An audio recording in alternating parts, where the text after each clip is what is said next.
Children Who Chase Lost Voices from Deep Below review.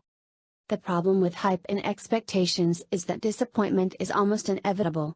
The summer of 2013, for me, has been a series of movies that have almost but not quite lived up to my hopes.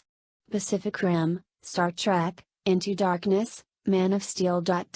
All good movies that I'd hoped would be great. Yet each is also, strangely, a letdown. I'll see them again with my boys someday and enjoy them. But there's a nagging sense that they should have been more. I've had a copy of Children Who Chase Lost Voices from Down Below since Christmas.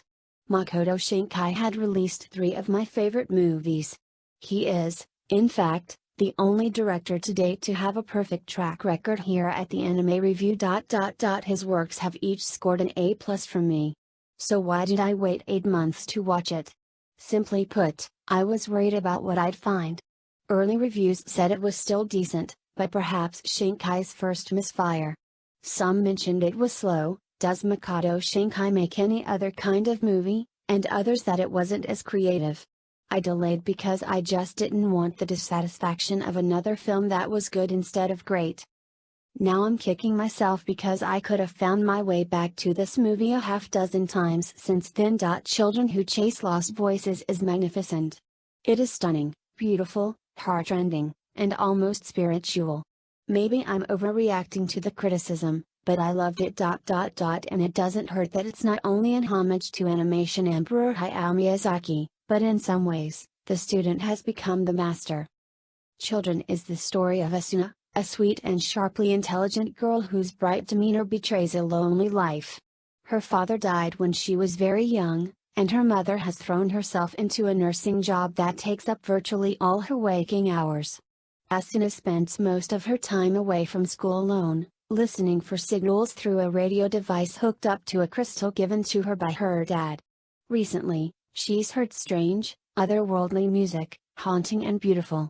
But danger lurks nearby. A bear has been spotted roaming the area, and she encounters it on the train trestle she walks every day. Only it's no bear. And her rescuer is no ordinary teenage boy. After a daring escape, she becomes friends with Shun, a bold and kind young man who shows an interest in her. But her happy times with him are soon to end, and Asuna comes face to face with loss again. But that loss will lead her on an adventure to another world, one of ancient ruins and even older peoples, a place where legends say the dead can be brought back to life. For a price. The world of Children is gorgeous and haunting. It's also directly linked to the world of Hayao Miyazaki. Creatures appear that would be at home in Nausicaa and spirited away. The characters and the plot owe a debt to Castle in the Sky. The nature scenes are reminiscent of My Neighbor Totoro, its dark tone and dwellers in the underworld lane spring from Princess Mononoke. It's the kind of film where multiple viewings will likely yield additional connections to the films of Studio Ghibli. And while Shinkai's work is known for its unique beauty and color palette, here he seamlessly blends his own worlds with the worlds of Miyazaki. The Blu-ray from Sentai Filmworks looks nothing short of jaw-dropping.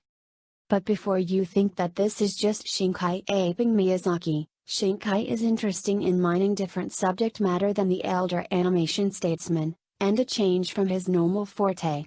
Shinkai's first 3 works are about relationships over time and distance. Each one has a significant romantic connection that holds the whole together. While Children does have hints of the nostalgic melancholy he's known for, after all, this film is set in rural Japan of the 70s, how can it not be nostalgic? That's not its primary chord. Instead, Children is more of a treatise on death, loss, and regret. The loneliness the characters of Children feel isn't due to romantic entanglements gone south but hearts broken over those who've died. Not only is this what separates this tale from the stories of Miyazaki that inspired it, it's also why it has divided critics. Many anime viewers are young, they can relate to romance far more than death. While I disagree with her review, I'm glad that Bamboo Dong over at Anime News Network said as much in her piece on the film, but it is that very story element that makes Children such a powerful movie, and one that haunts more than your typical Ghibli tale. But strangely enough, I think many preteens could relate to this story. Particularly if they aren't coming in with expectations from Shinkai's previous movies. In fact, despite the shift into more mature subject matter, Children is full of wonder and joy, and it is Shinkai's most accessible film to date. There are no long conversations shot with odd camera angles. It's adventurous, and while the pacing isn't that of a summer blockbuster, it moves at the same speed as most Japanese films intended for broader audiences. While there are a few bloody sequences and a few minor swear words that would earn the movie a PG-13 rating, there is nothing here a young teen couldn't see. They might not get it all, but I can see those on the cusp of maturity enjoying it. I enjoyed it from a number of angles, but what surprised me was how it moved me personally. The beauty of Shinkai's world, the plot and its exploration of eternal subject matter, and the longing the mix creates was spiritually touching to me. C.S. Lewis once described Christianity as the true myth, the story that was too good to be true and true nonetheless. Children is not a Christian film and Makoto Shinkai is not religious, as far as I know. Yet somehow he taps into that vein of truth that goes deeper than our worldly understandings.